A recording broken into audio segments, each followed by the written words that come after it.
Welcome to A Course in Miracles Workbook for Students, Lesson 254. Let every voice but God's be still in me. Father, today I would but hear your voice. In deepest silence, I would come to you, to hear your voice and receive your word. I have no prayer but this. I come to you to ask you for the truth. And truth is but your will, which I would share with you today. Today, we let no ego thoughts direct our words or actions. When such thoughts occur, we quietly step back and look at them, and then we let them go. We do not want what they would bring with them, and so we do not choose to keep them. They are silent now, and in the stillness, hallowed by his love, God speaks to us and tells us of our will, as we have chosen to remember him. This is a really powerful lesson. We're taught in a workbook for students that we're essentially creating our own reality through perception. And so as we listen to the ego's thoughts, we create misery. Ego is fear-driven. And so as we listen to that voice for ego, we create a fearful world. We, in a sense, manifest the nightmare through believing that it's real and projecting it into our reality. And that's why it's so powerful to reverse that. In deepest silence, I would come to you to hear your voice and receive your word. I love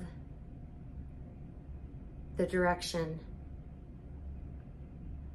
to not let any ego thoughts direct our words or actions. And when those thoughts occur, we quietly step back and look at them, and then we let them go. Wow. When we're aware of our negative thoughts and we step back and look at them objectively as we're able to, and look at them through a lens of love, we're able to catch, check, and change. And go, wait a second. Is that thought going to create the reality that I desire? Every thought is like planting a seed in your mind's garden. And if you plant a sunflower seed, then a sunflower will grow. If you plant a thistle will grow.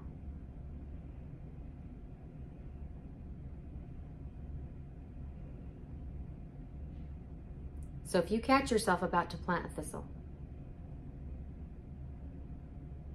and you don't want more painful, prickly, pokey things in your mind, you don't want that in your mind's garden, then you can quickly let it go. Step back, look at them, and then we let them go.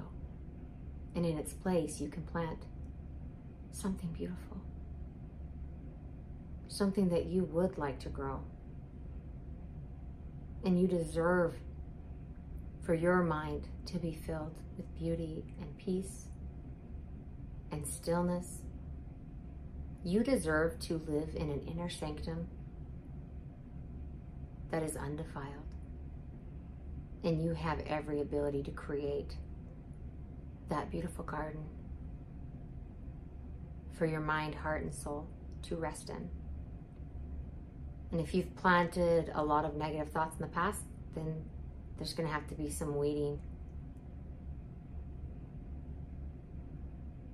and some pattern interrupt. When you start noticing those negative loops, those negative thoughts, no, I'm not planting that seed today. I have no prayer but this. I come to you to ask you for the truth. And truth is but your will, which I would share with you today. And God's will, as we've learned previously, is for us to know joy. For us to dwell in peace, in wholeness. And that's how we know if a thought is of God or ego. Does it invite peace? Does it invite gentleness, love, understanding, compassion? Or does it invite criticism, self-doubt, and pain?